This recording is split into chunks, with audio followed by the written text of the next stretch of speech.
Now here are your hosts, Dom and Crute. Welcome back to the Devil's Advocates radio show. We're airing our Friday grievances. The Devil's Advocates are back on the air in Wisconsin. The duo lost their radio home in Madison last year after a format change.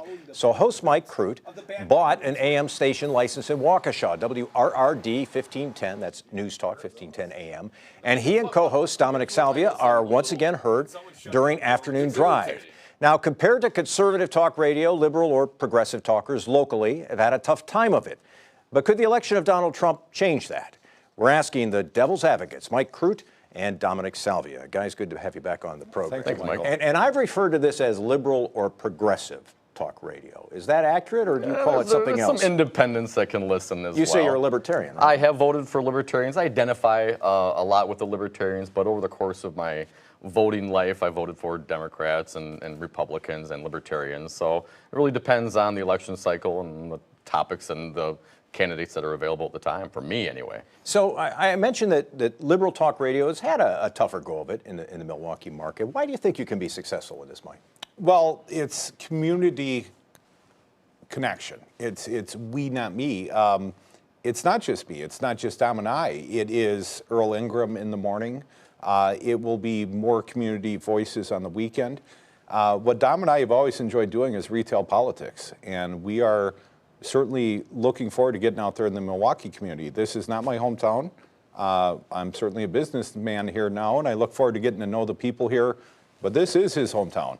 And we're going to be out there every fun festival that comes along. We will be taking our opportunities to meet and get to know this community, certainly on my behalf. Give me your sense, Dom. Why do you think that talk radio, at least liberal talk radio or progressive talk radio, has struggled some in this market? Is there a reason for that? Why hasn't it had the same success that conservative talk radio has had? You know, right off the bat, I think it's an issue of distribution. I mean, when I moved down here 10 or so years ago from the Fox Valley, I didn't know there was any other option. I didn't listen to Tom Hartman. I didn't listen to Stephanie Miller, who are now on the station.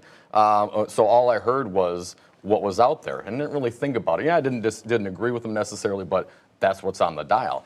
So to have the lack of distribution, you can have the greatest product in the world, but if nobody could hear it, well, it doesn't really matter then. And you know, look at what happened with us in Madison. We were on an iHeart station. They did a format change. They fulfilled their contractual obligations, but you know, we were doing very well in that station. That station as a format for progressive talk was the #1 station like that in the country.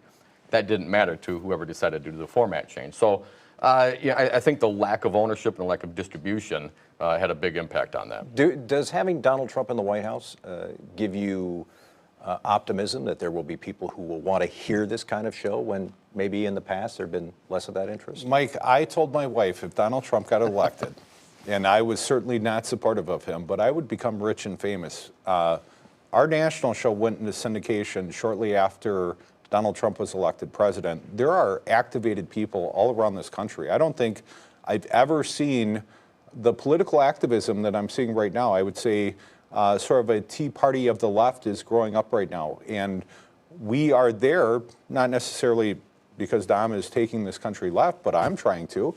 And I think there are certainly many people that are right there with me. And, you know, I'm not going to brand it as anything other than News Talk 1510. But from my own perspective, this is resistance radio. This is my opportunity to push back against bad policies of Trump, bad policies of Scott Walker.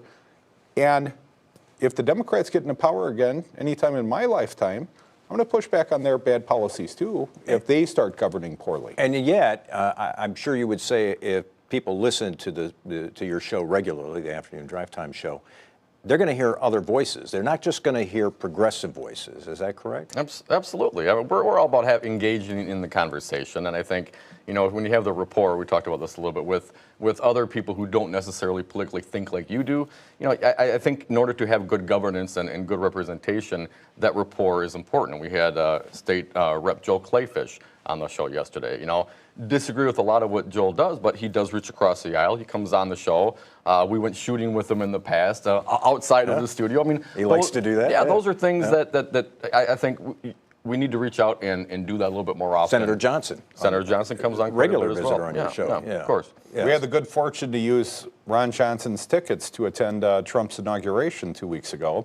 And he was very gracious to us, greeted us in his office, took us in there. Very charming man. And I'm completely ideologically opposed to what Ron Johnson stands for. But I think we both appreciate the respect that we've demonstrated each other. And Ron Johnson has opened more doors for us with other Republicans, shown them it's safe. You know, we're not there to wound you. We're looking to have a respectful conversation, but I might disagree with you. I'm not there to disrespect you. Dominic Salvia and Mike Crute are the devil's advocates. They are the owners of a new radio station, Talk Radio 1510 AM. We'll see how things pan out for you. Yeah, Thanks very please much. Listen, Michael. Thanks for being on the show with us. Thank you.